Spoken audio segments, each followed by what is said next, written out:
Boa noite. Nesta semana, o mundo nos oferece um retrato incômodo e revelador. Enquanto órgãos internacionais celebram aniversários revolucionários, regimes reprimem, matam e silenciam seus próprios povos. Enquanto discursos falam em direitos humanos, o terror se esconde atrás de hospitais, ONGs e narrativas humanitárias. E enquanto democracias tentam se sustentar, a confiança nas instituições é colocada à prova por dentro. A história ensina que conflitos sempre existiram. O que muda é a forma como as sociedades lidam com eles, com limites ou sem nenhum. Hoje, no De Leste a Oeste, vamos percorrer esse mapa do mundo real com as principais notícias internacionais da semana, dos regimes teocráticos às fronteiras em tensão, da espionagem clássica da Guerra Fria aos escândalos do presente. E, ao final, vamos lembrar que civilização não se sustenta apenas por força, mas por lei, coragem intelectual e responsabilidade. Eu sou Ana Paula Henkel e é assim que começamos o De Leste a Oeste de hoje.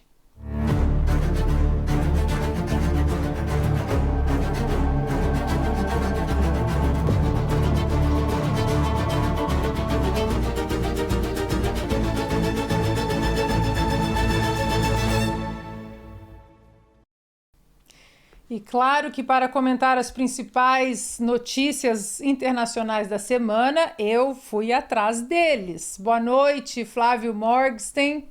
Boa noite, Ana. Boa noite, Bernardo. Boa noite, Ivan. Boa noite para toda a nossa querida audiência neste programa para falar de geopolítica e também dar um passeio pela história para entendermos os grandes acontecimentos. Geografia e história, tudo junto aqui no De Leste a Oeste. É sempre uma honra fazer esse programa em tão boa companhia.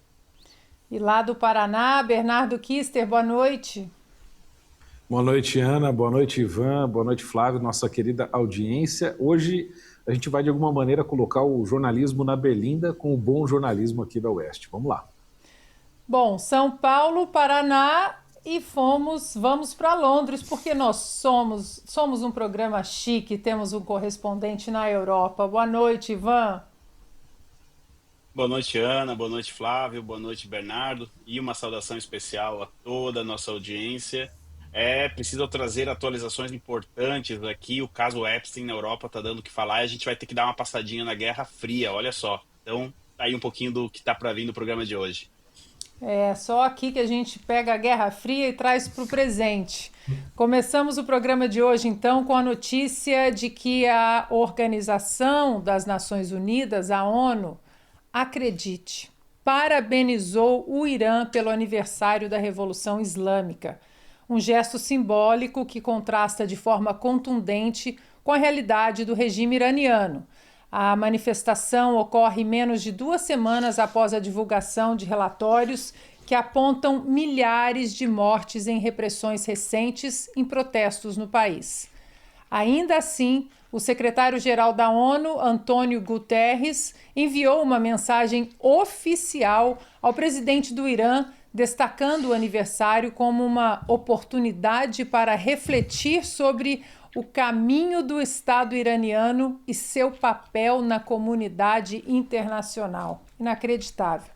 O episódio reacende o debate sobre a distância crescente entre o discurso das instituições multilaterais e a realidade dos regimes que elas legitimam, especialmente quando a repressão interna deixa de ser exceção e passa a ser método de governo.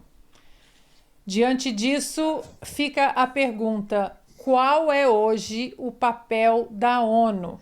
Defender princípios universais ou legitimar regimes que transformaram a repressão em método de governo?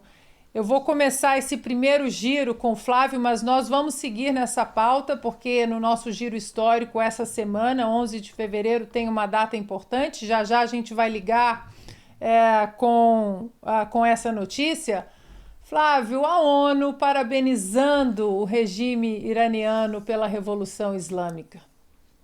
Ou seja, uma revolução que destruiu o que era a Pérsia, destruiu exatamente o que era este país, criou um país ad hoc, criado artificialmente por um bando de totalitários sanguinários psicopatas que pegaram um país em que as mulheres iam de biquíni para a praia em 1979, no começo de 1979, e hoje estão usando aquela roupa horrorosa e se elas não usarem, elas são chicoteadas. Vamos lembrar o que é a ONU, que surgiu depois da Segunda Guerra Mundial, comentamos isso no episódio passado, né? As duas instituições que surgem em resposta às duas guerras mundiais, Liga das Nações da Primeira, logo depois vem a ONU na Segunda Guerra Mundial. Você, ao invés de criar as grandes potências, realmente colocando o seu poderio no mundo, você cria um sistema criado por um stalinista, a ONU foi criada por um stalinista, para transmitir valores progressistas, ou seja, comunistas, para o restante do mundo. Nesta brincadeira, apareceu até um meme nessa semana, né? Quais são os países que ainda mantêm, por exemplo, a mutilação genital feminina? Uma coisa assim, uma das coisas mais horrendas que você consiga imaginar, né? Tá lá, Somália, Egito, Sudão, Burkina Faso. Aí você olha para esses países, né? Quais estão com assentos no Conselho de Direitos Humanos da ONU. Os mesmos países que praticam mutilação genital feminina e que depois vão reclamar de nós. Falar, tá vendo, né? Aquele pessoal lá do Brasil, ai, é fake news, ai, é extrema direita, ai, eles são intolerantes aqui conosco. Isto é a ONU. Tá? Então, assim, elogiar o Irã, acho que foi a coisa mais light que a ONU fez nessa semana e também nos últimos 50 anos, para dizer o mínimo, porque ela só faz burrada. E assim, quando você dá o mesmo peso para a Inglaterra e para o Irã, e aí você vai ver a multidão de países totalitários do mundo, você vai ver que a conta, a matemática aí, sempre será terrível para a liberdade. Bernardo, quer comentar rapidamente para a gente seguir nessa pauta?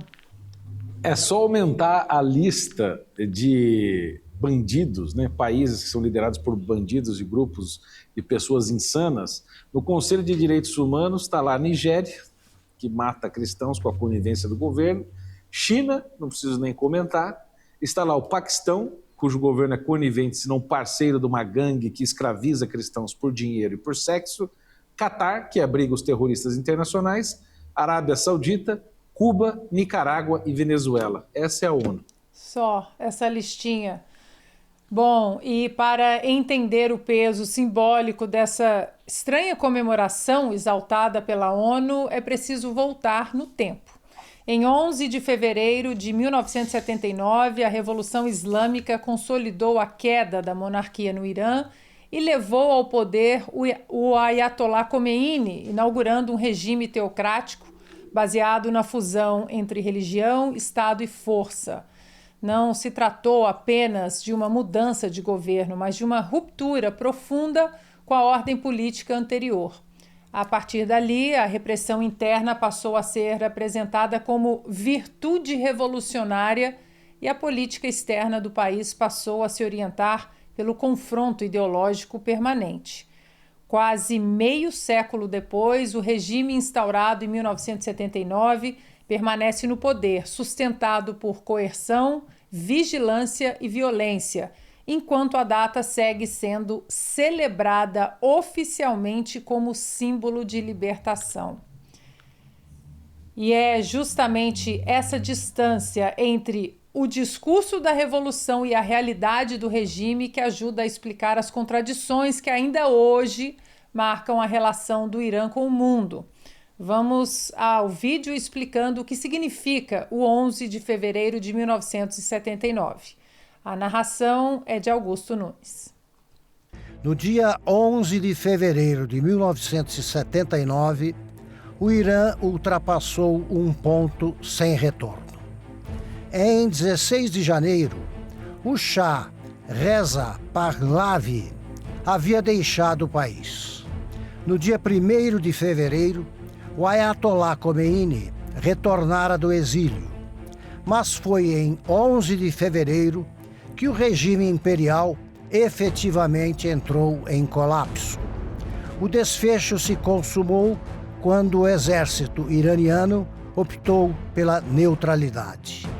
Essa decisão selou o destino da monarquia persa, com raízes que remontavam a mais de 2 milênios. O poder foi definitivamente assumido pelas forças revolucionárias sob o comando de Khomeini. Quartéis foram abandonados, prédios governamentais invadidos e o aparelho estatal deixou de funcionar. O 11 de fevereiro entrou para o calendário oficial como o dia da vitória da Revolução Islâmica. Com essa virada, o Irã deixou de ser um Estado sintonizado com o Ocidente e adotou um novo eixo ideológico. A política se fundiu com a religião. A autoridade clerical instalou-se no centro do poder. A nova Constituição concentrou a autoridade suprema em um líder religioso. O regime passou a apoiar-se em grupos armados e organizações terroristas. Inicialmente retórico, o confronto com os Estados Unidos e seus aliados tornou-se parte da identidade do novo Estado iraniano. A oposição foi silenciada, os partidos políticos dissolvidos, adversários foram presos e muitos deles executados. As liberdades individuais foram destroçadas por severas restrições. Quase 5 décadas depois, o Irã segue sob um regime que sobrevive graças à repressão interna e à sua relevância na geopolítica da região. Mas a oposição não desapareceu da vida iraniana. De tempos em tempos, manifestações de rua exprimem a indignação de grande parte do povo. O 11 de fevereiro redefiniu o Oriente Médio contemporâneo. A data lembra que rupturas institucionais profundas alteram não apenas governos, mas o destino de nações inteiras. Um regime ideológico que funde religião e poder político passou a conduzir o Irã, com consequências que influenciam e amedrontam o mundo civilizado. Quase 5 décadas depois, o regime continua definindo sua identidade pelo confronto, pela vigilância e pela eliminação da dissidência. Amigos, até que ponto a comunidade internacional confunde soberania com conivência e isso é proposital? Ivan, vamos juntar a notícia da ONU exaltando o regime com esse vídeo narrado pelo nosso mestre Augusto. É inacreditável isso em 2026, né? Isso mesmo, Ana. Olha, depois o Antônio Guterres, ele sai pedindo dinheiro aí pelos países porque a ONU está com as finanças bem debilitadas. Isso acontece, obviamente, pela má gestão, né? Primeiro ponto. E segundo, porque muitos países estão se recusando a pagar a sua parte ali da ONU justamente por conta dessa tomada ideológica. Agora, isso a gente já falou aqui no programa, mas o que nós precisamos acrescentar, Ana, nessa questão da ONU, é que mais do que a tomada ideológica, ela foi realmente transformada em uma ferramenta revolucionária ideológica, não só pelo regime do Irã, mas como por toda a esquerda mundial como um todo. Não à toa, como foi bem lembrado aqui, que foi um stalinista, né? Deu origem à ONU. Agora, a comunidade internacional, ela começa a despertar. O Brasil ainda não, obviamente. Mas a comunidade internacional, sim. A União Europeia recentemente classificou a Guarda Revolucionária do Irã como uma organização terrorista, seguindo os passos da primeira administração Trump em 2019. O Brasil ainda não. Aliás, o Brasil votou sempre em uma sessão da ONU, ele se absteve de condenar as ações do regime no mês de janeiro contra os manifestantes que saíram protestar contra o regime. E para concluir, Ana, eu acho que o nosso programa aqui tem um dever, que é mostrar para as pessoas, principalmente no Brasil, o impacto da Revolução Iraniana para elas. Porque sim, embora as pessoas estejam, eu moro, sei lá, no interior de São Paulo, no interior do Mato Grosso, o que isso muda na minha vida? Bom, toda essa instabilidade que a gente vive hoje no Oriente Médio é fruto da Revolução Iraniana aí que o mestre Augusto Nunes narrou pra gente. Então, se hoje você tem o Hezbollah operando na Tríplice Fronteira, se você tem o Hamas e o Hezbollah na Venezuela, já existem denúncias que o Hezbollah está operando dentro do Brasil. Tudo isso é fruto pelo menos a atual situação desta revolução. Então, sim, o que acontece lá no Oriente Médio pode impactar as nossas vidas no Brasil também. E eu dei aqui apenas um exemplo, mas poderíamos fazer um programa inteiro só mostrando o impacto da Revolução Iraniana no Brasil e também, obviamente, o impacto que isso teve na comunidade judaica no mundo todo. Ana? Excelente reflexão, Ivan, e eu vou jogar para o Flávio, quero ouvir o Bernardo também sobre isso, porque muita gente questiona, né, Flávio, mas o que tem a ver o Oriente Médio com a minha vida aqui no interior do Paraná, no interior de Minas, o que isso tem a ver com o governo brasileiro? E essa foi a nossa proposta desse programa, exatamente fazer essa colcha de retalhos para que todos nós possamos entender que ela cai exatamente sobre a sua cama. Sobre o seu galinheiro também, se você tem galinhas aí, tá cuidando de vender galinhas aí para uma cooperativa, provavelmente ela depois vai mandar estes frangos para o Irã, porque o Lula, através do Celso Amorim, criou um fluxo de vendas de frangos para o Irã. O Brasil importa ureia do Irã. O Brasil é talvez, se não o maior, é um dos maiores parceiros comerciais do Irã, logo depois de Rússia e China. Então o que isso significa? Que o Brasil tem um papel de lobby no sistema internacional por conta da sua economia. E a economia brasileira é justamente a do interior. Não é a daqui da Faria Lima, não é daqui de São Paulo. É justamente lá as vaquinhas do Mato Grosso, produção de... que lá eles não comem tanta... Você não exporta tanta vaca, né? Mas assim, você tem uma capacidade de lobby muito grande. Eu escrevi na Revista Oeste, acho que faz 2 anos, um artigo explicando qual foi o papel do Brasil na lambança do Oriente Médio. E como nós temos um poder econômico muito grande, 8ª maior economia do mundo, às vezes 7ª, você tem uma possibilidade de entrar nessas grandes negociações de BRICS, né? Somos talvez o 3º principal país dos BRICS, de G8, assim por diante, que nós somos um membro sempre convidado, e fazer um lobby constante pelas ditaduras. Então o que se faz? O Brasil, do Lula, dizendo sempre, sou democrata, olha como eu sou democrata, tá vendo? Eu não sou um revolucionário, eu sou uma esquerda herbívora, eu sou democrata. O que ele faz é financiar todas as ditaduras do mundo. Eu sempre faço esta provocação. Me aponte um único amigo internacional de Lula no cenário geopolítico que ele não seja um ditador psicopata. E ao contrário do que faz o Trump, que, por exemplo, negocia com a Arábia Saudita, negocia com o Bahrein, negocia com várias dessas ditaduras justamente para abri-las, o que o Lula faz é negociar com o Irã para fechar ainda mais. Ele negocia apenas com o próprio regime, né, para ele ficar cada vez mais repressivo. Então, as galinhas daqui do Brasil importam muito para o lobby internacional do Brasil a favor do Irã. Bernardo, o Ivan mencionou, né, que o Brasil se absteve nessa última votação, mas o Brasil também se absteve, por exemplo, na resolução da ONU em que trazia o problema da devolução das crianças ucranianas, que foram sequestradas, né, pelos russos. O Brasil também votou, não, imagina, não quero me meter nisso. Ou seja, como ignorar o fato de que esta pauta do Oriente Médio, da Revolução Islâmica, do Hamas, tudo isso implica também na nossa vida no Brasil? Implica na nossa vida, Ana, e eu acho que aqui a questão importante que foi colocada anteriormente, né, por você no início dessa pauta, era sobre essa questão de soberania.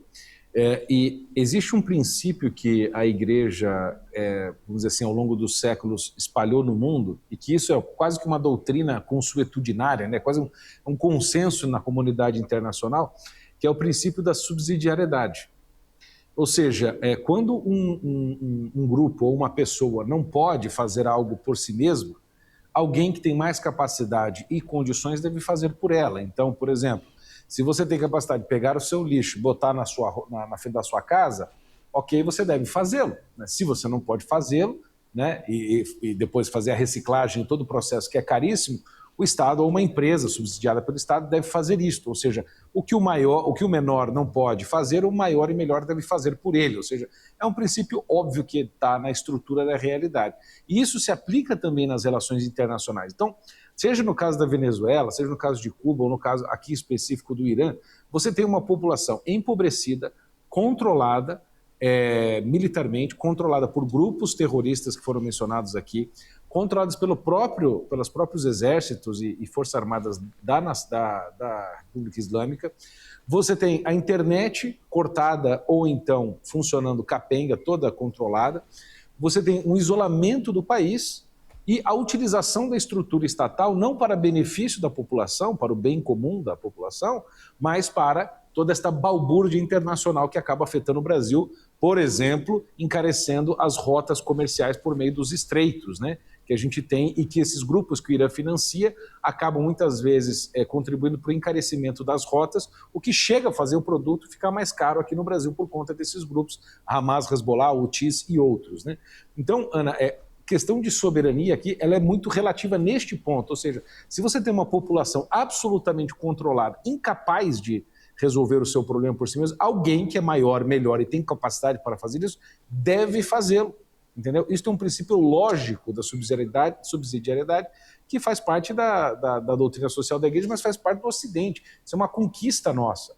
É por isso que teve o dia D, é por isso que teve reações sempre em guerras de intervenções em países que estão oprimindo sua população. Do contrário, a gente voltaria àquele papo de novo de que o sequestro do Maduro, né, como eles chamaram, né, o sequestro do Maduro, seria um sequestro e não a captura de um ditador para começar a acabar com o regime ditatorial que estava desestabilizando a América Latina inteira. Bom, eu vou colocar então mais um retalho na nossa colcha, porque vejam vocês, a lógica do regime iraniano, que combina ideologia, poder e repressão, como falamos, ultrapassa exatamente suas fronteiras e se projeta por meio de grupos armados sustentados pelo regime dos ayatolás, que transformam violência em causa política. É nesse contexto que se insere a guerra em Gaza. Investigações revelaram que Hussam Abu Safia, diretor de um hospital na faixa de Gaza, apresentado internacionalmente como autoridade médica e referência humanitária, vejam vocês, é também coronel do Hamas, organização classificada como terrorista por diversos países, inclusive os Estados Unidos.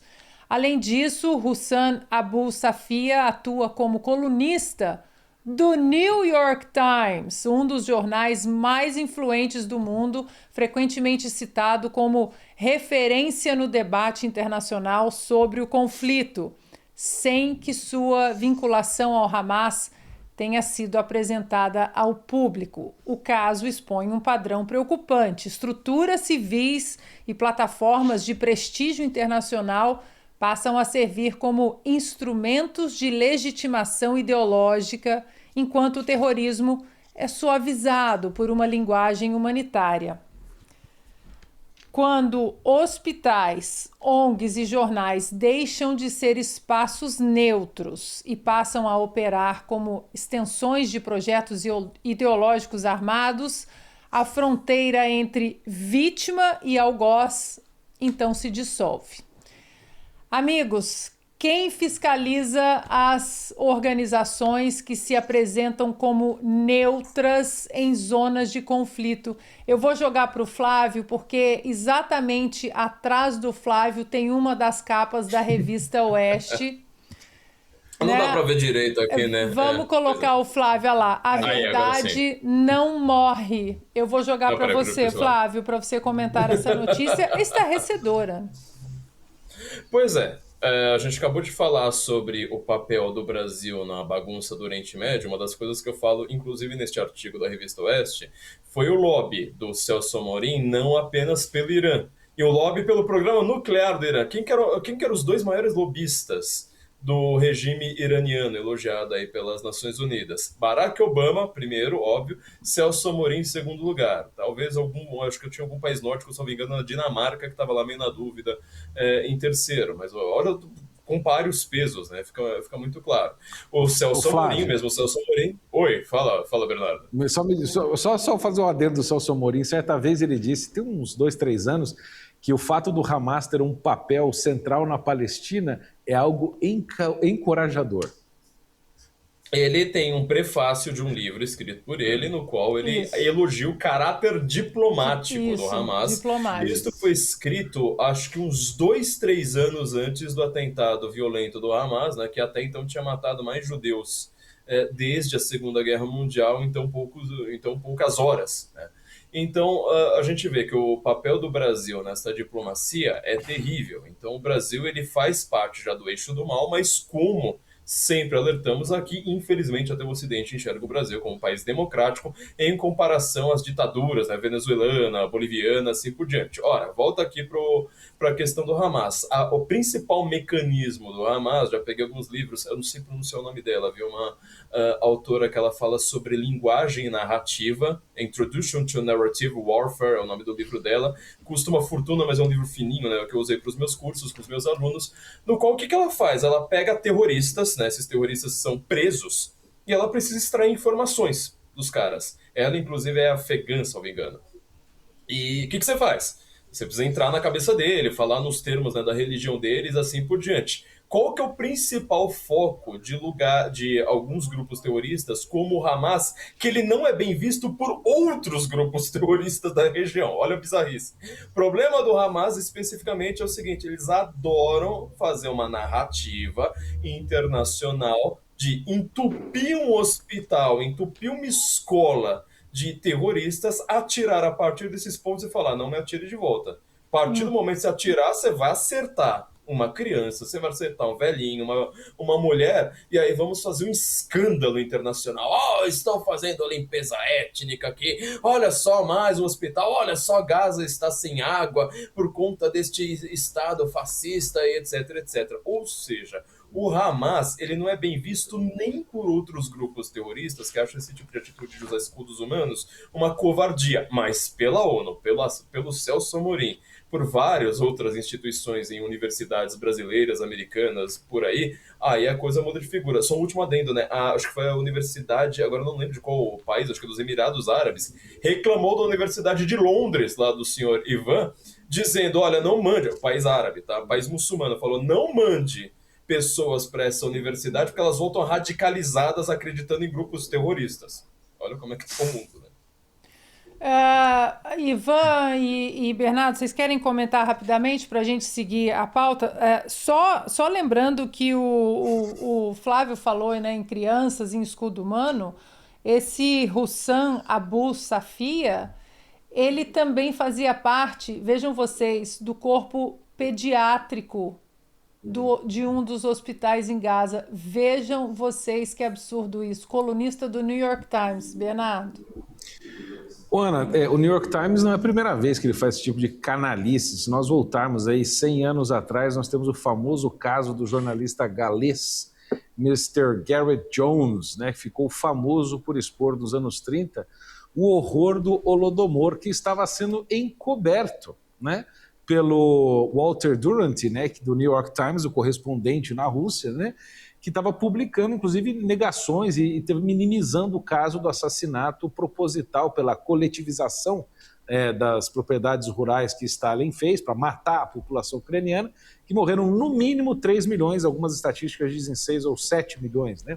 E o Walter Duranty do New York Times ajudou, inclusive, a abafar esse caso, mas o Gareth Jones, que é um dos heróis aí do Ocidente, o jornalístico, esteve lá, cobriu isso, viu com seus próprios olhos e ajudou a romper o silêncio dessas vítimas ucranianas que, de novo, hoje estão sofrendo com, muitas vezes, a conivência de estados, de jornais. Né? Então, existe um filme maravilhoso chamado A Sombra de Stalin, que conta a história do Gareth Jones e da conivência do New York Times. Né? E Jones acabou, inclusive, a história termina muito tristemente, assassinado em 1935 em circunstâncias muito suspeitas, enquanto ele fazia uma reportagem na Ásia. Já a gente vai passar para a próxima pauta, que nós vamos falar de atualizações importantes, no caso Epstein, e o Ivan tem umas atualizações importantes, mas antes, Ivan, eu queria um breve comentário sobre o New York Times, porque a BBC anda tropeçando bastante por aí. Vejam vocês, BBC, New York Times, que seriam... Tropeçando é nada, pouco, né? Não, tropeçando não, já... Né, capotando no precipício, né? Acho que já caíram no precipício. Instituições jornalísticas, né, do porte, da envergadura, outrora grande envergadura, podemos falar assim, né, de New York Times, BBC. Queria te ouvir rapidamente, Ivan, sobre isso, para a gente passar para o caso Epstein. Ana, eles tomaram a ONU. Para tomar o editorial do New York Times ou da BBC não seria tão difícil. Foi muito bom você citar a questão da BBC, Ana, porque nós tivemos o BBC Gate no ano passado, que repercutiu muito em relação ao presidente Trump. Inclusive, nesta quinta-feira ele ganhou uma ação, e sim, a BBC será julgada lá nos Estados Unidos, aquela ação de 10 bilhões de dólares. E só que dentro do BBC Gate nós tivemos também a cobertura da guerra de Israel, que não foi imparcial, como deveria ser, não é? Ela tomou um lado ali, a própria emissora admitiu que ela foi, aspas, anti-Israel em sua cobertura. Agora, isso foi pensado, Ana, por quê? Vamos buscar os noticiários do dia 7 de outubro de 23, dia 8 de outubro de 2023 e 9 de outubro. Existia ali um certo, né, repúdio em relação às ações do Hamas. No dia 10 ou 11, se não me engano, cai um foguete em um hospital pediátrico em Gaza e logo saíram acusando, Verdade. O New York Times, inclusive, teve que desmentir isso, acusando as forças de Israel. Aí o Pentágono, sob a administração Biden, diz, não, esse foguete era um foguete do Hamas. Até um pessoal sático que faz comédia lá em Israel, eles fizeram um vídeo tirando sarro da BBC, porque ela ficou batendo nisso como se fosse, né, assim, pronto, agora precisamos bombardear Israel, dizendo, mas ainda assim a culpa foi de Israel, porque Israel, veja bem, não deixa que o Hamas tenha foguetes bons. Então, logo, os foguetes caem onde não deveriam. Então, culpa é de Israel do mesmo jeito. Obviamente que essa foi uma sátira, né? Então, a gente teve essa questão da BBC e pensar, não é? Foi citado aqui o New York Times. Na era pré-internet, lá nos anos 90, tinha jornalista que lia o New York Times para fazer o jornal e o que estava no New York Times e nada mais além disso. Não à toa, a gente homenageou aqui na semana passada o Paulo Francis, porque ele com certeza ia muito mais além do que o New York Times. Tanto que até a música do maravilhoso Jorge Benjor deu no New York Times, né? Porque era sempre uma bússola do jornalismo. Agora, lembrando também, Ivan, que a BBC, semana passada, quando nós falamos aqui sobre a libertação do campo de concentração de Auschwitz, a BBC disse que 6 milhões de pessoas morreram nos campos de concentração, né? 6 milhões de pessoas foram perseguidas pelos nazistas. Pessoas, sem citar, eles simplesmente que eram omitiram a palavra judeus para falar do Holocausto. Quer dizer, quando a gente chega nesse nível de alienação, é porque realmente é muito grave. Depois eles reclamam que não tem mais audiência. Mas imagine a pessoa que escreveu um negócio desse, conscientemente subtraiu ali a palavra judeus para falar do Holocausto. Se você me permite, Ana, só um parênteses, essa notícia do New York Times desse coronel aí do Hamas operando, trabalhando no hospital, o primeiro lugar que eu vi, pelo menos na mídia nacional, foi justamente na revista Oeste. Aqui até quero mandar uma saudação pro colega, o Carlo Cauti, foi ele que escreveu essa matéria. Pode ser que outros veículos tenham publicado, mas o único lugar que eu vi até então foi na revista Oeste. Ana, eu devolvo para você. Agora, Ivan, você disse que houve uma sátira sobre os foguetes, né, iranianos. A sátira aí, porque aqui, porque no Brasil teve uma colunista, né, da Globo News, uma jornalista que disse o que acontece. Vocês lembraram? Não vou citar nomes aqui, não. Mas o que acontece? Que os mísseis do Mossad matam. O que acontece? Que aí do outro lado não mata ninguém. As máscaras estão todas no chão. Que ela falou. Fala, mata só umas Pois é. Só tem feridos. Isso. Só tem feridos. É isso. O problema de Israel, Ana, sabe qual que é? Ela faz bom mísseis e se defendem bem. Que raiva! Que coisa. Bom, nós vamos voltar ao caso do Jeffrey Epstein para uma atualização importante, porque em meio a versões concorrentes é preciso separar fato de narrativa. Anos antes de o escândalo ganhar dimensão internacional, o então empresário e hoje presidente Donald Trump procurou autoridades para relatar comportamentos criminosos de Jeffrey Epstein. O registro mostra uma distinção essencial num ambiente saturado por acusações políticas. O registro permite diferenciar suposições de fatos comprovados com base em ações formais, documentação e comunicação com a polícia. Essa distinção entre fato comprovável e narrativa construída é central para qualquer debate sério. E aí eu jogo para vocês até que ponto o jornalismo e as instituições têm conseguido sustentar essa diferença sob pressão política. Eu já volto para o Ivan, porque esse caso chegou também na Inglaterra. Flávio, essa atualização não vai ser muito divulgada, porque envolve Donald Trump chamando a atenção das autoridades ainda quando era um empresário. E vamos lembrar de um detalhe, fazer o paralelo de novo com o Brasil, né? Lembra quando a Lava Jato descobriu que todo o sistema brasileiro estava um lixo, só tinha uma exceção? Ali nós estamos vendo que muita gente frequentava a ilha do Epstein, que é vizinha praticamente, em termos americanos, óbvio, do Trump. O documentário sobre o Epstein na Netflix, eu não lembro se são 4, 5 ou 6 episódios, termina basicamente dizendo Donald Trump, Donald Trump, Donald Trump, Donald Trump, sem parar. Tem a Hillary Clinton, mas também Donald Trump, Donald Trump. E aí, quando você vai descobrir o que finalmente tinha sido revelado sobre o Trump, foi justamente ele denunciando o caso há muito tempo. Vamos lembrar de outro detalhe, vou ter que fazer mais um paralelo com o Brasil.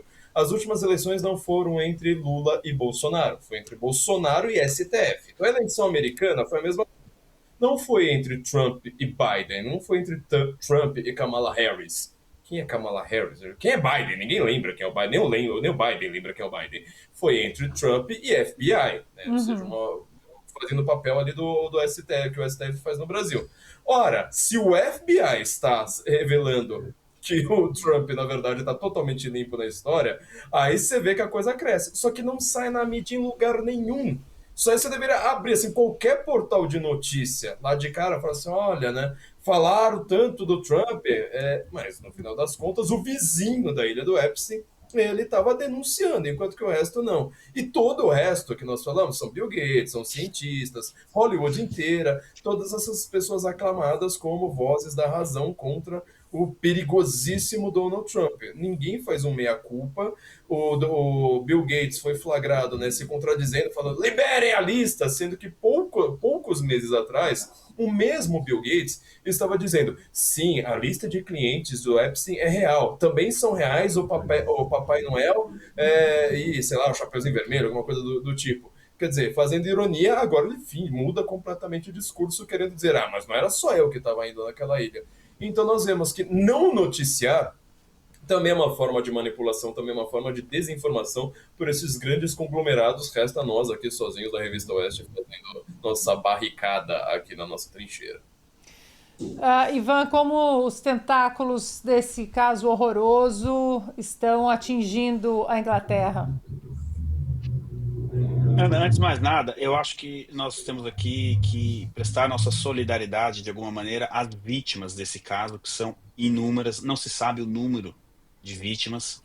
Congressistas republicanos e democratas tiveram acesso a conteúdo ainda não divulgado. Estamos falando, sim, de crianças vítimas, e a gente precisa tocar nessa questão, lembrar disso, né? E, Flávio, respondendo a sua pergunta do silêncio em torno da mídia, é a mesma mídia que, por exemplo, omitiu a existência daquele filme Som da Liberdade, acho que foi assim que foi traduzido no Brasil, que basicamente ali era quase que um spoiler de tudo que a gente está observando nesse caso Epstein. Agora, Ana, eu Eu vou mudar um pouco o tema aqui do nosso roteiro, porque talvez os tentáculos não estejam na Inglaterra, estejam nos Estados Unidos, e a cabeça do povo esteja aqui na Inglaterra. Isso porque começa a circular, assim, informações de que, na verdade, a origem de tudo não é nem Ghislaine Maxwell, esposa de Jeff Epstein, e o próprio Jeff Epstein, mas tudo pode ter início com o pai de Ghislaine Maxwell, Robert Maxwell. As informações que chegam é de que, na verdade, não foi Jeffrey Epstein que levou Ghislaine Maxwell para esta vida, mas foi o contrário. A Ghislaine levou o Jeffrey Epstein, né? E a gente precisa aqui, mais uma vez, dizer que assim, isso não minimiza os crimes que ele cometeu. Agora, o Robert Maxwell, para quem não sabe, ele era uma pessoa muito próxima da União Soviética. Até começou a circular essa semana nas redes sociais uma foto dele com o Brezhnev. A gente resgatou essa foto e, segundo os arquivos revelados da União Soviética, por isso que eu falei que nós traríamos a Guerra Fria aqui, ele era uma pessoa muito bem vista na União Soviética e uma pessoa útil. Ele foi proprietário do jornal Daily Mirror, onde muitas vezes foi acusado de fazer propaganda soviética velada no seu jornal, no Daily Mirror, e também fazer publicações de propaganda comunista através da sua editora. Bom, essa é um bastidor que está saindo aqui, que eu acredito que possa, nas próximas semanas, aparentemente no dia 28, eles vão revelar mais arquivos, e acredita-se então que essa conexão com o pai da Ghislaine, com a própria Ghislaine, seja bem maior do que a gente imagine, e, como eu disse, talvez as origens. No governo britânico, a crise continua, já são 3 pessoas do top cabinet, né, que já pediram demissão desde domingo passado, desde o diretor de comunicação até 2 dos principais assessores do Keir Starmer, tudo isso porque o governo sabia que estava indicando uma pessoa para um dos cargos diplomáticos mais importantes do mundo, o cargo de embaixador do Reino Unido nos Estados Unidos, uma pessoa com altas conexões com Jeff Epstein, e agora ele também está sendo acusado de trabalhar para a China. Quem também está sendo acusado de ter uma conexão com o Epstein e com a China é o irmão do rei Charles, o Andrew, o ex-príncipe Andrew, que, segundo os arquivos, buscou Jeff Epstein para abrir um escritório na China para fazer Deus sabe o que, Deus sabe quando. Mas eu acredito que essas revelações que virão no dia 28 pode ser que ajudem a gente a entender qual era o interesse deles lá na China, Ana. E é justamente essa confusão entre fato e construção política que está no centro de um dos episódios mais controversos da política americana recente e envolve também o nome de Donald Trump. Um relatório divulgado nos Estados Unidos reacendeu o debate sobre a politização das instituições no período pós-eleição de 2016. As informações reveladas esta semana apontam que setores da comunidade de inteligência teriam produzido avaliações sob forte direcionamento político para sustentar a narrativa do chamado Russia Hoax, ou a acusação, de conluio entre a campanha de Donald Trump e o governo russo. O material levanta questionamentos sérios sobre o uso de estruturas de Estado em disputas políticas internas e sobre os efeitos de longo prazo dessa prática para a credibilidade institucional. Sobre esse tema, vamos ouvir agora parte da entrevista da ex-democrata e hoje diretora de inteligência nacional da administração Trump, Tulsi Gabbard. There is irrefutable evidence that detail how President Obama and his national security team directed the creation of an intelligence community assessment that they knew was false. They knew it would promote this contrived narrative that Russia interfered in the 2016 election to help President Trump win, selling it to the American people as though it were true. It wasn't. There were high-level DNC emails that detailed evidence of Hillary's, quote, psycho-emotional problems, uncontrolled fits of anger, aggression, and cheerfulness, and that then Secretary Clinton was allegedly on a daily regimen of heavy tranquilizers. Then CIA Director Brennan and the intelligence community mischaracterized intelligence and relied on dubious substandard sources to create a contrived false narrative that Putin developed a quote-unquote clear preference for Trump. How credible was the information about Hillary Clinton? How All I have seen is what the Intelligence Committee have reported through their investigation. I think the underlying point there is that we understand from intelligence what Russia said that they had. And the important point here is that if they were trying to influence the election, as President Obama and James Clapper and John Brennan, everybody said they were doing in order to support Donald Trump's election, they would have released the most damning of that information. Do you believe that any of this new information implicates former President Obama in criminal behavior? We have referred and will continue to refer all of these documents to the Department of Justice and the FBI to investigate the criminal implications of this. For even former President Obama? Correct. The evidence that we have found and that we have released directly point to President Obama leading the manufacturing of this intelligence assessment. There are multiple pieces of evidence and intelligence that confirm that fact. As declarações de Tulsi Gabbard reforçam um alerta central. Quando a inteligência passa a operar politicamente, a democracia entra em risco. Bernardo, mais uma teoria da conspiração que demorou um pouquinho mais do que 2 anos e está aí, né? Quais mecanismos, Bernardo, você acha que existem para recompor a confiança pública, já que estávamos falando da imprensa, a velha, grande imprensa, essa já não é mais um braço da verdade no cenário e nas sociedades, principalmente no Ocidente? Ana, se eu não me engano, o grande Milor Fernandes dizia que a função da imprensa é publicar o que as pessoas não querem que se publique e o resto é propaganda. Ou seja, a função da imprensa é justamente fazer, entre aspas, este trabalho sujo, que é mostrar os fatos, né? Até o próprio Antônio Gramsci, lá nos seus escritos, ele dizia que você se pode conhecer os fatos que acontecem de 3 maneiras, né? Imediatamente, ou seja, você assistiu o que acontece, um palanque político, você assiste o político falar na hora. Você pode ouvir pelos correligionários, ou seja, por aqueles que são partidários dele, que hoje é basicamente toda a imprensa, ou você pode saber disso pela oposição, que hoje no Brasil a mídia de oposição ou é um pouquinho da internet ou é a Revista Oeste e outros 2, 3 aqui, né? Mas entrou um quarto elemento que não existia na época de Antônio Gramsci nos anos 30 na Itália, que é a internet, né?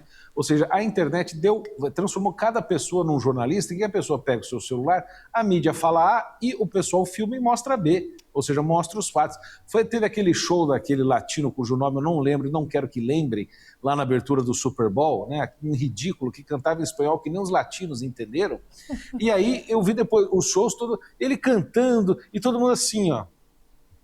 Ninguém pulando, nem nada. Aí, mas você vê os vídeos que foram soltados pela imprensa, tinha o som, né, da multidão dançando e mostrando ele cantando. E não tinha ninguém cantando, ninguém entendia o que ele cantava e ninguém ouvia direito, uma coisa, simplesmente um horror. Ou seja, a mídia manipulando os fatos. Então, se a mídia quer ter credibilidade, como a Oeste tem, outros meios de comunicação o tem, é preciso ser fiel aos fatos, que seria o sentido literal da realidade. Se você quiser posteriormente fazer uma interpretação, uma análise, como nós fazemos aqui, né, você sinta-se à vontade e exponha isso como uma análise. O de leste-oeste é isso, ou seja, nós trazemos os fatos e nós dizemos, ó, esta é a nossa análise, esta é a nossa previsão, é assim que nós conectamos, ou seja, o jornalismo sério tem sempre essas 2 frentes, fato e opinião, mas a opinião tem que ser baseada em fato e não na sua preferência política, que se o tiver, tem que ficar claro, como nós também somos muito claros nisso e o nosso público sabe onde a nossa banda toca.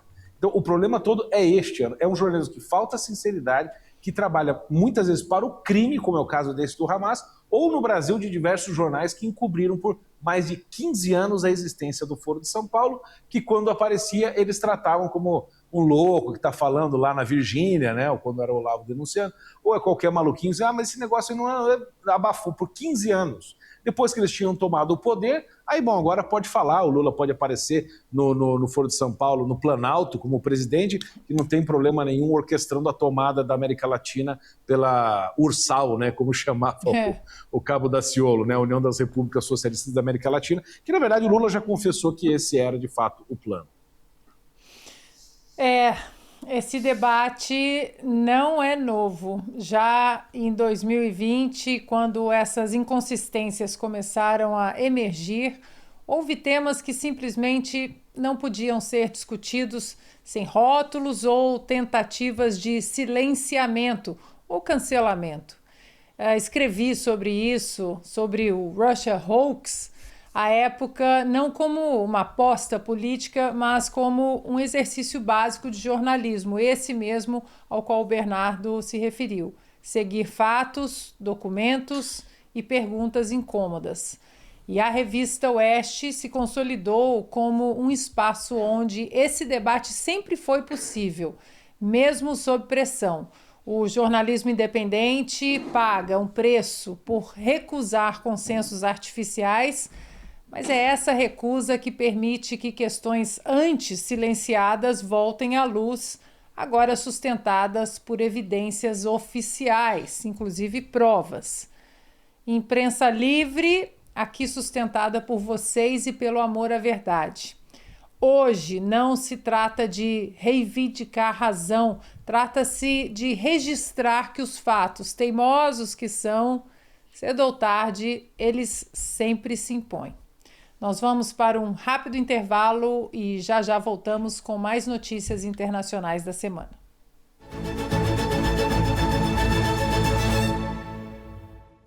O Oeste não pretende ser imparcial, porque a realidade não é imparcial. Tem um lado, e é deste lado que estaremos.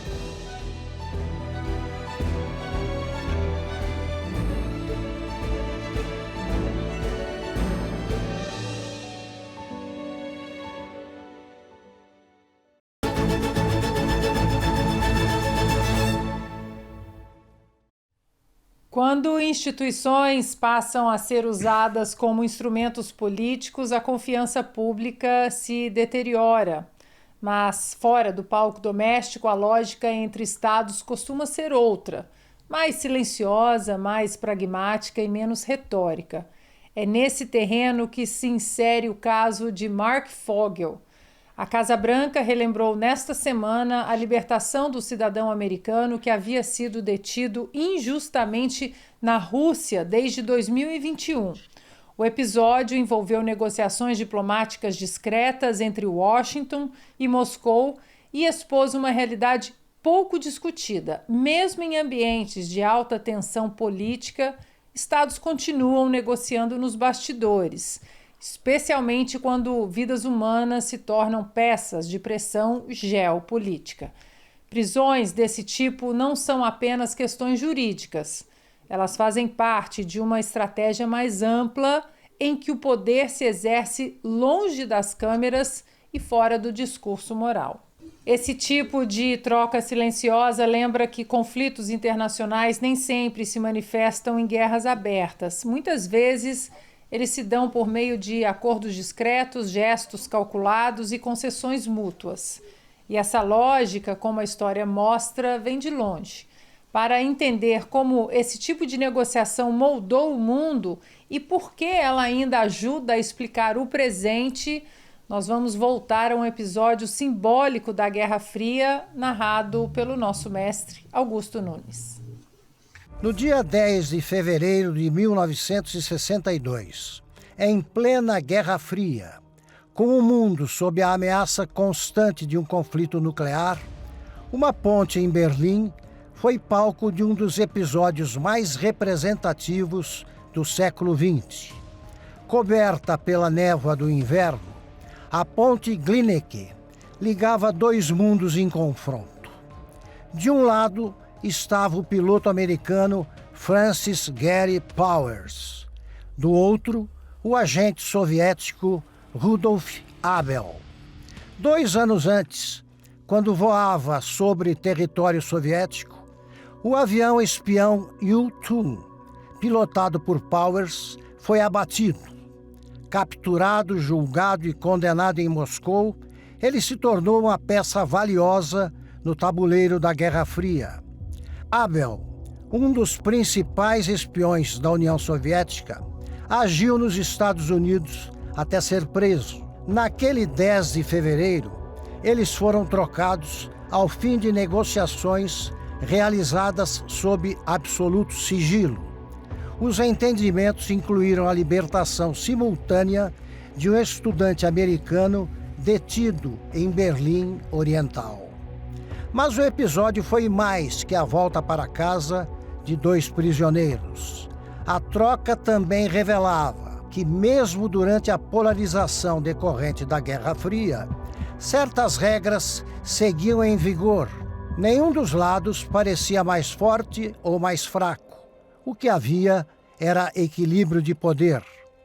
Naquele momento, Washington e Moscou demonstraram que diplomacia e firmeza podiam coexistir.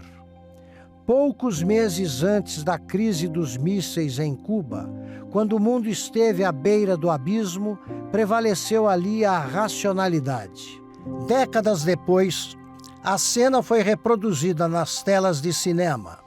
Estrelado por Tom Hanks, o filme Bridge of Spies, Ponte dos Espiões, revela que por trás das manchetes havia decisões morais ditadas por responsabilidade internacional. Hoje, quando o planeta volta a conviver com disputas entre grandes potências, espionagem tecnológica, guerras híbridas e confrontos indiretos, a imagem daquela ponte permanece atual. A experiência da Guerra Fria mostrou que a competição entre potências só é sustentável quando acompanhada de mecanismos de contenção. A ponte Glynneck deixou de ser apenas a reafirmação da poderosa parceria entre o aço e o concreto. Tornou-se um monumento histórico. Sobretudo em tempos de tensão global, a Glynneck segue avisando que pontes existem para atravessar conflitos, não para perpetuar confrontos entre os dois lados. Esse episódio da Guerra Fria ficou tão emblemático que acabou retratado no cinema, como vimos. Esse episódio histórico da semana é um bom lembrete de que o mundo de hoje não inventou a diplomacia silenciosa, mas talvez tenha esquecido como ela funcionava. Guerra Fria, eu sei que nós 4 somos apaixonados pelas histórias da Guerra Fria. Eu não sei nem para quem jogar, porque é um assunto que daria outro programa inteiro. Flávio, eu vou jogar para você. Eu preciso fazer um comentário bem pós-Guerra Fria. Se você for ver os grandes jornalistas da grande mídia, alguns deles acertam em criticar a União Soviética. E por que eles erram tanto no mundo que tenha figuras como Putin ou Donald Trump?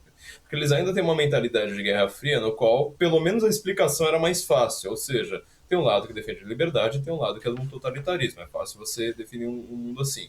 Só que aí eles começam a tentar entender umas figuras extremamente complexas, como Trump, Putin, simplesmente tentando encaixar nessas categorias ultrapassadas, que não batem mais direito. Ora, esse próprio Russiagate, né, dos Estados Unidos, ou seja, a acusação de que Donald Trump estava em conluio com os russos, cai exatamente nessa mentalidade de Guerra Fria.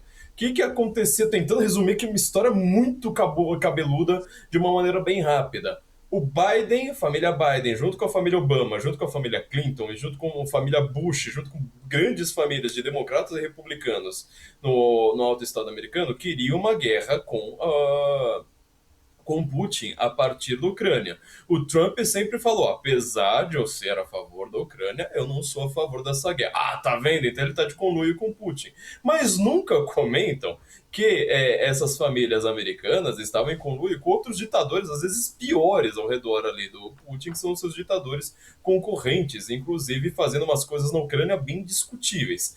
Aí você volta para a história lá do Russian Hoax.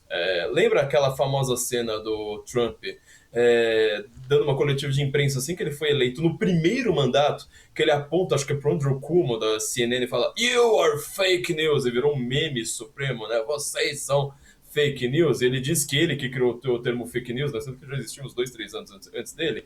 Eu comentei essa história no livro Inquérito do Fim do Mundo. Ora, ele estava respondendo justamente a acusação feita pela CNN de que o mais alto, o coordenador de campanha dele, tinha se encontrado com os russos no hotel. E ele falou assim, gente, mas essa história já foi desmentida tantas vezes, mas não aguento mais ter que falar de um troço como esse. O cara tinha foto dele, vídeo dele no mesmo dia aqui nos Estados Unidos, era um cara com o mesmo nome, não tinha nada a ver, só que a CNN quis insistir nessa história, que era para sempre associar o Trump aos russos. Sendo que você pega o livro do Trump, América Debilitada, que tem em português, a primeira página ele está criticando o Putin, falando, meu Deus do céu, se não fizermos alguma coisa, o Putin vai nos dominar. Tá agora, né, nesse seu segundo mandato, fazendo o Putin tomar a maior sova que ele tomou na história, para depois falarem que o cara tem alguma ligação com os russos. Ou seja, o mundo que ele não é mais de Guerra Fria, que ele tem complexidades, que ele tem figuras muito mais dialéticas, com muito mais camadas, os jornalistas não conseguem entender. Nós aqui estamos tentando fazer um papel de formiguinha, justamente para a população pelo menos pegar alguns conceitos básicos e não cair nessas esparrelas da grande mídia. Bom, nós vamos seguir com as principais notícias do mundo essa semana, e aí eu jogo para o Bernardo e para o Ivan para eles costurarem a nossa colcha de retalhos da semana. Se a Guerra Fria ensinou que o conflito muitas vezes se dava nos bastidores, o mundo de hoje mostra que ele também se manifesta de forma cada vez mais concreta no território, no espaço aéreo e nas fronteiras.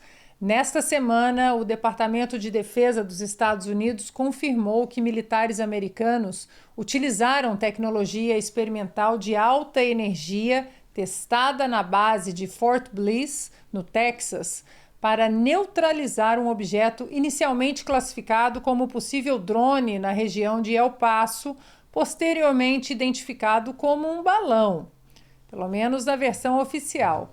Paralelamente, autoridades dos Estados Unidos relataram incursões de drones associados a cartéis mexicanos na área, o que levou a Federal Aviation Administration, ou FAA, a anunciar o fechamento temporário do espaço aéreo por razões especiais de segurança na noite de 10 de fevereiro.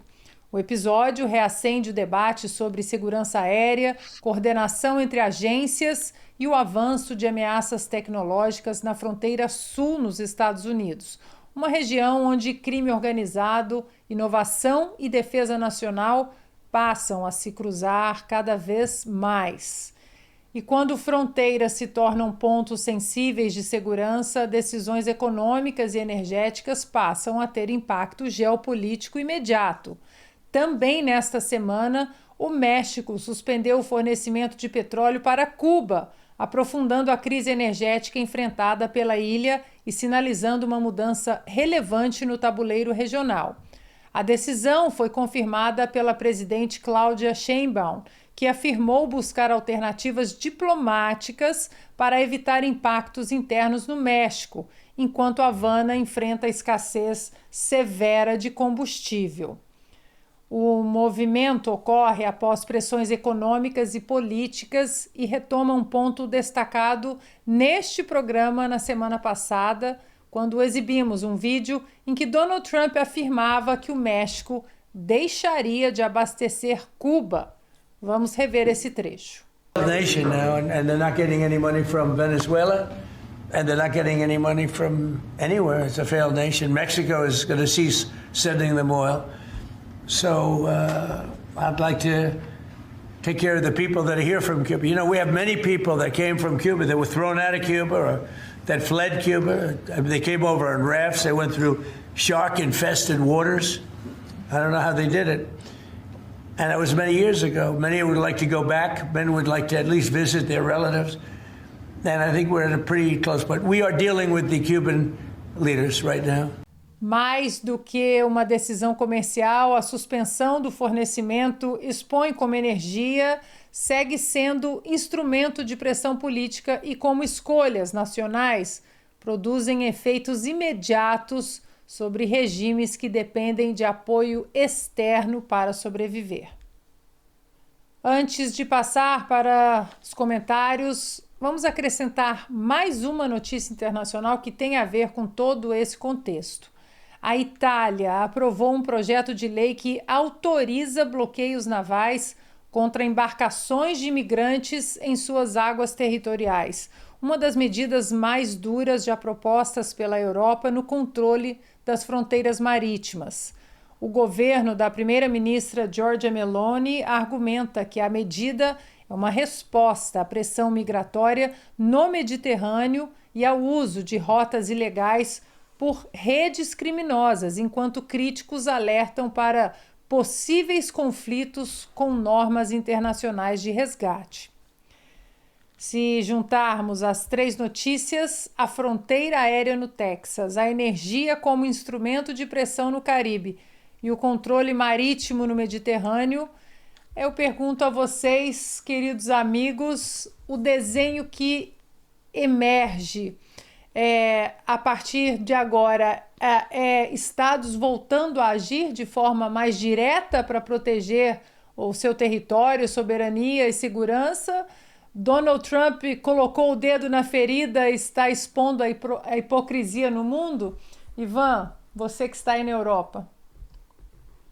Olha, Ana, essas 3 notícias que você trouxe agora mostram que realmente a globalização ela caminha a passos largos para uma deterioração. Bom, o presidente Trump, né, tomando essas iniciativas fortes, continuando aquilo que ele começou no primeiro mandato, e uma curiosidade, Ana, essa questão do fechamento do espaço aéreo no Texas, se não me engano, estou indo aqui, eu dei uma olhada sobre isso, é a primeira vez que um determinado espaço aéreo dos Estados Unidos foi fechado desde o 11 de setembro de 2001. Isso mostra também a importância e a gravidade, né, dessa questão. Agora, sobre a Giorgia Meloni, Ana, ela está cumprindo uma promessa de campanha e parece que tem uma classe de jornalistas mundo afora aí que não estavam acostumados com políticos que cumprem promessas de campanha, não é? Ela, Giorgia, fez um anúncio nas redes sociais dela dizendo, olha, isso aqui que nós estamos aprovando aqui foi um compromisso que nós assumimos com os nossos eleitores durante o período eleitoral de 2022. Estamos justamente visando cumprir e executar esse compromisso, né? E sabendo que podemos fazer muito mais. A Giorgia Meloni se transformou em uma das principais figuras dentro da Europa. O Macron totalmente isolado nesse sentido. Quando a União Europeia precisa tomar uma decisão sobre a Ucrânia, sobre qualquer outra coisa, o Friedrich Merz da Alemanha, juntamente com a Giorgia Meloni, que sentam à mesa, conversam, e ela conseguiu, então, cumprir aí essa promessa de campanha extremamente importante. E para concluir, Ana, olha só como são as coisas, né?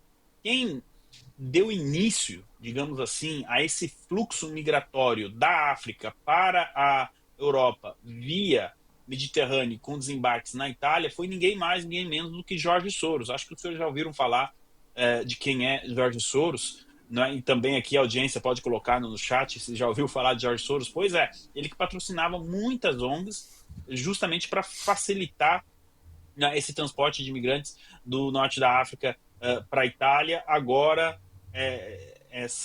esse fluxo vai diminuir, já diminuiu bastante no governo Meloni, mas com essa decisão agora a Itália definitivamente se coloca aí na defesa do bom e velho continente europeu, Ana. Bernardo, do Texas para a Itália, há um padrão, o globalismo enfraquecido? Ana, a questão é toda que a gente vem falando nos últimos programas, ou seja, essa retórica humanitária, ela é muito bonita, mas ela não resolve nada. Então, as pessoas ficam discutindo, mandando dinheiro para ONGs, falando na mídia, todo mundo opinando, aí eles fazem passeatas, eles fazem discursos da ONU, eles emitem manifestos juntos, eles aparecem na mídia, eles usam camisetas, e aí por trás das cortinas eles participam de reuniões com o Epstein e coisas afins, eles tramam golpes de corrupção, eles calam a mídia, ou seja, do que nós estamos falando? Essas pessoas que estavam sendo responsáveis por ordenar as coisas, ou seja, por garantir fronteiras seguras, por garantir desestabilização, ou melhor, para garantir ordem, né, na relação entre os países, e para garantir que seu país não seja invadido, que é isso que está acontecendo com a Itália e afins, eram estas pessoas. né? Ou seja, pessoas que pareciam bela figura, mas que no fundo, né, eram o pão bolorento, né, como dizia o adágio antigo. Então, o que está acontecendo agora? O Trump está liderando este novo movimento, que tem Meloni e outros, né? Aqui na América Latina está dando uma grande reviravolta, graças a Deus, nesse sentido. As pessoas entendem assim, que se não tiver o Estado que manda e cumpre o dever a despeito do chororô alheio, entendeu? Os problemas não vão se resolver. Então, ou é assim, ou as coisas não vão acontecer. Ou o país vai se tornar instável, vai ter uma repopulação, uma troca de população, né? Como eu disse uns programas atrás, né? Daqui a pouco os muçulmanos vão mandar na OTAN, na Europa, se as coisas continuarem como estão. Então, ou as pessoas mudam, ou a gente tem um cenário terrível no longo prazo. Então, o que está acontecendo, seja no Texas, seja ali na questão de Cuba, para acabar com aquela patifaria que já dura, aquele experimento ridículo de 60 anos de socialismo, só trouxe desgraça. E o que a Meloni está fazendo é preciso de Estado forte, não digo grande, mas forte, um Estado que cumpra suas responsabilidades e não ceda às pressões. Eu vi uma cena emblemática aqui para encerrar da Meloni, com acho que não sei se é o presidente do Congresso, alguma coisa assim da Itália, que tinha chamado a Meloni de meretriz, mas numa palavra muito mais pesada no italiano, né? E aí a Meloni, ele tinha falado na mídia isso, e aí a Meloni estava lá, foi encontrar uma série de autoridades e esse cidadão estava lá. A Meloni chegou para ele e falou assim, prazer, Giorgia Meloni, é meretriz, e passou para o próximo. É deste tipo de pessoa que nós precisamos, que não tem medo de olhar para a cara e falar assim, você me chamou daquilo, eu sou aí, mas e aí, vamos resolver? Você não é o cara? Então vamos lá, qual é a tua proposta? Não tem. É o estilo Trump. Flávio, isso aí. a cultura woke, você acha que é wishful thinking, né? Um desejo, uma esperança inocente, achar que isso pode estar enfraquecido, essa cultura pode estar enfraquecida, ou você acha que haverá resistência, já que esse enfraquecimento ele é claro através de alguns governos, haverá resistência através da ONU, da própria comunidade europeia, né, da União Europeia? Você coloca um enfraquecimento que pode, num caminho que pode continuar ou não? Essa resistência não vai deixar esse enfraquecimento seguir? E nós vamos ter que aguentar muito globalismo ainda na veia nos próximos anos. Ana, eu fiz um vídeo tentando responder justamente essa pergunta, e ela é difícil, na verdade. Primeiro que ela é futurologia, segundo lugar que são muitas variáveis aí estranhas. Para nós tentarmos navegar nisso, o que nós mais precisamos entender é, cultura woke, ela não é um dado cultural. Ela é uma coisa implantada por gente extremamente poderosa e maluca que não tem nada a ver com a realidade, não tem nada a ver com a biologia, não tem nada a ver com absolutamente nada. É você viver na mentira mais absoluta implantada por ricaços. Então a gente vai ver o que os ricaços vão fazer. Obviamente que o Trump deu uma sacudida. O nosso programa, acho que foi o primeiro programa do ano, quando nós falamos do Fórum Econômico Mundial, deu para antever ali, que algumas mudanças em grandes empresas, grandes fundos de gestão, tipo BlackRock, própria Microsoft, estão mudando. O Facebook mudou bastante no ano passado por conta do fenômeno Trump. E agora, se isso aí vai perdurar, é uma coisa bastante complicada, porque isso aí sempre vai mudando, né? Ou seja, você inventa uma coisa nova, você vai inventar uma nova tecnologia. Vem o transhumanismo aí nas próximas décadas, bem próximas décadas, que deixa tudo bastante confuso. E o pior, ao contrário do que as pessoas pensam, achar que, por exemplo, o Fórum Econômico Mundial é uma reunião de poderosos a portas fechadas dizendo que eles... Não, isso aí eles já sabem, isso aí já foi decidido por muito tempo. Boa parte disso é uma relação entre empresas e governo da qual você não consegue escapar, não existe uma cisão, quando estamos falando sobre a Guerra Fria, entre Estado e mercado. Tudo isso aí confunde bastante. Então, acho que vem muita coisa, ainda tem muita água para correr. Talvez estejamos comemorando cedo, apesar de que as mudanças são muito claras. Deixa eu só fazer um adendo final. Mas peraí, antes do adendo final, deixa eu colocar uma outra pergunta, então, para a sua resposta. Já que isso é uma projeção, né, de futurologia, vou olhar para o passado, então. Você consideraria a eleição do Donald Trump em 2024 um dos eventos mais importantes dos últimos, não sei, 100 anos? Olha, Ana, vou dar um jeito de responder essa pergunta. Eu tava querendo saber outra futurologia, né? Sabe aquela coisa que a gente tem o saudosismo dos anos 80. Agora tem um monte de filme, série, Sim, etc, querendo sim. voltar à moda dos anos 80. Depois, assim, tinha aquela série Anos Incríveis, que era o saudosismo dos anos 60, assim por diante. Você acha que alguém vai ser saudosista da década de 2010? Não. Nossa, Você entendeu onde que eu quero chegar? não teve nada, Ou seja, não teve nada. Não aconteceu nada. O A Flávio, gente sabe o que agora teve, você mas não matou dá no pra peito falar e jogou porque na caiu o gaveta, canal. viu? Entendeu? Agora você matou no peito A e gente jogou sabe na o que gaveta. aconteceu. A gente sabe o que aconteceu, mas você não pode nem falar porque derruba o canal. Então, assim, como você vai ter saudosismo de uma década tão artificial, tão maluca assim? Então, assim, tentando Maluca, responder né? a sua Acho que a pergunta, palavra é essa, não, né? mas foi uma loucura, assim, no estado gigantesco. Então, a volta de Donald Trump não é perfeito, não estou incensando Donald Trump, não concordo com tudo que ele fez, acho que ele fala um monte de besteira o tempo todo. Porém, a mudança, o peso que ele dá nas decisões entre os poderosos, meu Deus do céu, assim, foi o fim da loucura, sabe? ESG, DI, tanta coisa que está sendo trocada aí que fica meio maluca. Meu adendo era só o seguinte, eu tinha falado várias vezes, a gente tá falando aqui do SUS, já que a gente tá falando do Trump, que a ONU foi fundada por um stalinista. Eu já falei isso mais de uma vez, eu acabo nunca citando, dessa vez vou ser esperto aqui. Peguei o nome dele, é que ele se chama Maximin Litvinov. E como é difícil pronunciar, eu sempre tenho que, assim, eu não vou... Enquanto eu tiver colinha lá com o nome dele na minha frente, eu acabo não pronunciando o nome, né? Mas é o Maximin Litvinov, para quem ele foi o diplomata, né, encarregado ali de ser o diplomata da União Soviética nos Estados Unidos, e ele que puxou a União Soviética junto com outros stalinistas para implantar o stalinismo, já que ninguém gostava de falar russo nem esquerda mundial. É isso aí. São os erros da Rússia, né, Flávio? Exatamente. Pelo mundo. Bom, depois de observarmos durante todo o programa como o poder frequentemente se afasta de seus limites, nós encerramos o nosso encontro de hoje lembrando quem dedicou a vida a defendê-los. No dia 12 de fevereiro, o jurista Ives Gandra Martins celebra mais um ano de vida.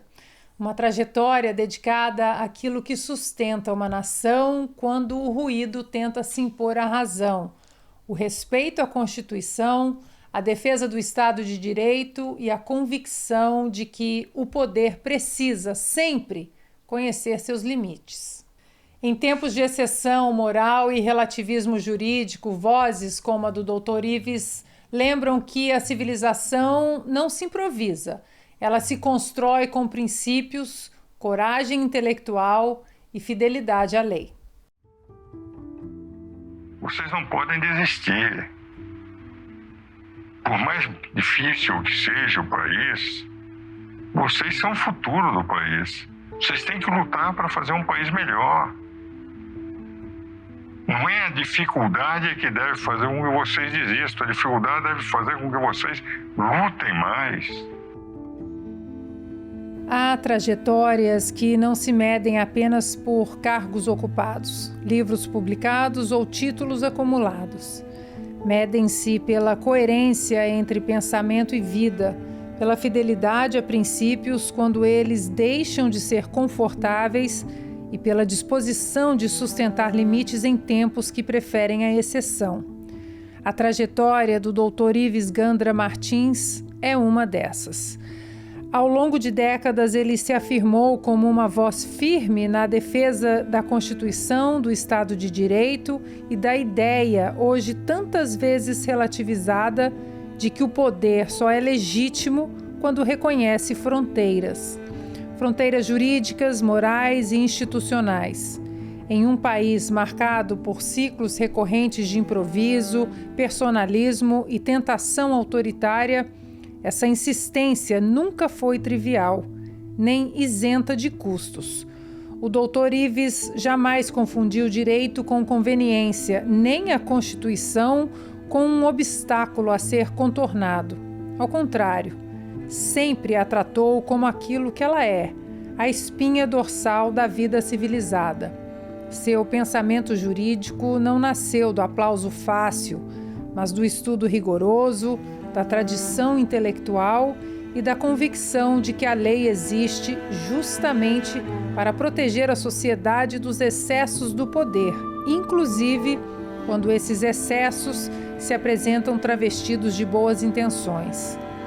Essa postura intelectual aproximou de grandes juristas do nosso tempo, entre eles o juiz da Suprema Corte dos Estados Unidos, Antonin Scalia, com quem manteve amizade, diálogo profundo e admiração mútua.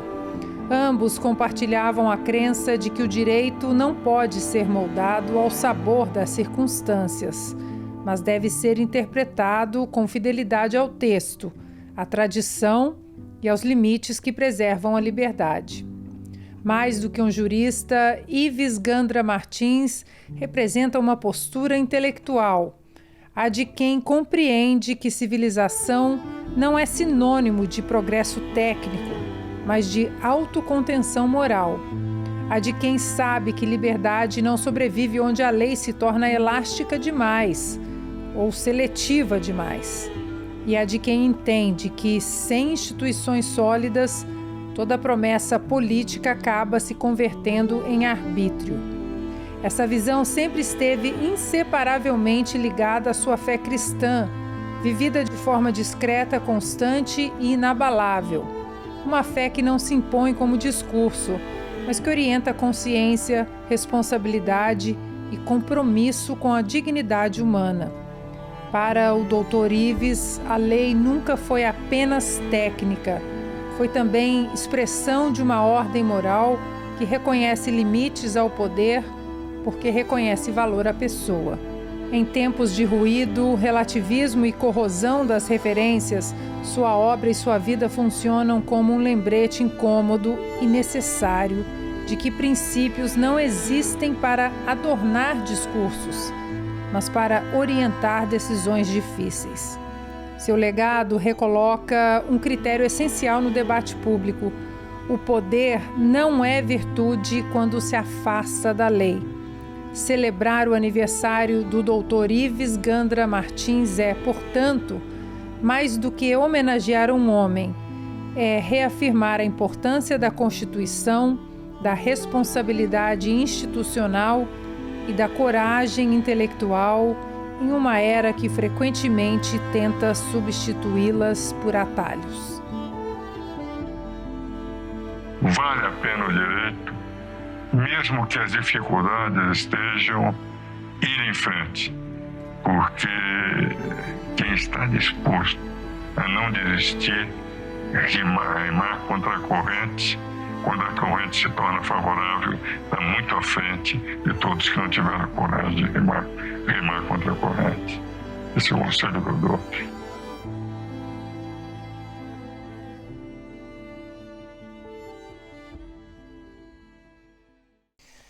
Ao Dr. Ives Gandra Martins fica o nosso respeito e a nossa gratidão por uma vida dedicada ao direito, à Constituição e à defesa das liberdades. Amigos, obrigada pela companhia ao longo do programa. Até semana que vem. Fechar um pouco, né, com um tom de inspiração profunda que é a vida e o legado do Dr. Ives Gandra Martins. Boa noite, Flávio. Até semana que vem. Muito obrigado, Ana. Boa noite, Bernardo, boa noite, Ivan. Boa noite para toda a nossa querida audiência. Eu já tive a honra de entrevistar o Dr. Ives mais de uma vez, né? Vivo, encontrando, pude tirar fotos com ele, sempre tive essa grande honra. Conheci sua família também, inteiramente maravilhosa. E é incrível ver um homem de 91 anos na ativa. Você pede a opinião dele sobre qualquer assunto, ele vai e volta, conta piada, tem livros de poesias que ele escreve. Por exemplo, o último livro dele é só sobre poesias que ele escreveu para a esposa falecida dele. São coisas muito bonitas. Ele escreveu um livro infantil recentemente sobre uma batalha de 4 reinos. É um homem extremamente produtivo, acorda cedo, está sempre lá já lendo o jornal, depois vai ler seus livros. É uma inspiração para o Brasil, não só para quem é do direito, né? Inclusive um homem de letras também, que sempre me deixou muito feliz por essas escolhas. Então fica a nossa grande homenagem aqui ao Dr. Ives, porque o direito brasileiro e mundial ganha muito com este nome que é do Dr. Ives Gandra Martins. Fica aí nossa grande homenagem. Bernardo, e um homem de muita fé, né? Ele entende que, ele sempre comenta, em várias conversas que eu tive com ele sempre disse que a Constituição americana foi criada por homens de fé e para homens de fé, e ele sempre se sustentou muito nessa bússola também, não colocando a religião como bússola jurídica, mas entendendo que o correto precisa ser feito e ele passa, antes de tudo, pelo respeito às leis. Boa noite, até semana Ana, que vem. Boa noite, Ana, Ivan, Flávio, nossa audiência aqui. O Dr. Ives sabe muito bem o que os fundadores dos Estados Unidos sabiam, os constitucionalistas também, de que uma sociedade tão livre e tão, vamos dizer assim, bem organizada como é a sociedade americana, mas ao mesmo tempo tão livre, só poderia dar certo se ela tivesse uma estrutura moral muito comum e bem estabelecida. Então toda a liberdade pressupõe freios morais individuais e comuns, né? Ou seja, a Constituição foi pensada para uma sociedade cristianizada como era a sociedade americana, que jamais abusaria da sua liberdade pela sua base moral. Então, o Dr. Ives Ganda sabe disso, e é por isso que ele tinha, né, claro, com a sua fé em Deus católico que este vigor para produzir tanto quanto o Flávio disse aqui, o famoso comentário dele, a Constituição brasileira, foi um constitucionalista, e uma das coisas que mais me impressionou, além do que o Flávio já falou aqui, foi que na época daquelas tensões sobre intervenção ou não militar, artigo 142, ele foi categórico e muito corajoso na já idade provecta, né, como a gente já diz, dizendo abertamente, sim, o presidente pode invocar um 142 e fazer intervenção no poder onde quiser. Eu estava lá na Constituição, eu vi e falo, ele foi o único constitucionalista intérprete do direito de peso que teve a coragem de ir a público falar por isso e sofreu perseguição e sofre até hoje por meio de canalhas do meio jurídico que tentam punir um senhor de 91 anos de idade que é fiel a Deus, fiel à lei e fiel à sua própria consciência, que é justamente o que falta hoje no direito. Parabéns, doutor Ives Ganda, que Deus lhe dê muitos e muitos anos para nos enobrecer com seu conhecimento e coragem. Muito obrigado. Ivan, boa noite, até semana que vem, obrigada pelas informações da Europa, e como esse programa como somos agradecidos porque somos rodeados de grandes mestres, né, como o doutor Ives. Boa noite. Com certeza, Ana, olha só, nós vivemos no mundo todo uma crise muito grande de confiança das pessoas, da opinião pública nas instituições e também na mídia. E esse programa aqui, acho que ele meio que sintetiza isso, porque como que as pessoas vão voltar a confiar na mídia depois do BBC Gate? Como as pessoas vão voltar a confiar na ONU depois dela parabenizar o Irã, né, o regime islâmico, pelo aniversário? Como que as pessoas vão confiar na mídia depois de elas esconderem por tanto tempo o caso Epstein? Lembrando que muito do que a gente falou aqui, há 2, 3 anos atrás, não seríamos presos. Hoje nós estamos falando com liberdade. Depois que também ali a Melinda Gates, esposa do Bill Gates, abriu, né, a caixa ali, todo mundo está falando, mas antes ninguém falava. E eu acho que a gente pode, nesse programa, justamente encontrar uma resposta para esse meu questionamento. Quando que as pessoas voltarão a ter confiança nas instituições e no homem público? O doutor Ives Ganda, com certeza, é a resposta, o legado dele, o trabalho dele, a obra dele, os elogios que foram feitos aqui, e em cima desse relato que o Bernardo fez, acho que a coragem, né, define o homem, e ele se mostrou corajoso ali nessa questão do 142. Então eu acho que quando nós tivermos mais doutores Ives Ganda ocupando cargos públicos, as pessoas voltarão a ter confiança nestas instituições. Ana, muito obrigado. Flávio, Bernardo, boa noite a todos e, obviamente, uma saudação especial a toda a nossa audiência. Um ótimo final de semana a todos e a toda a equipe aqui da Oeste que faz com que esse programa possa chegar aí na sua residência. Boa noite. Obrigada, meninos. Boa noite. Até semana que vem. Doutor Ives, fraterno abraço, uma profunda admiração e gratidão pela vida do senhor.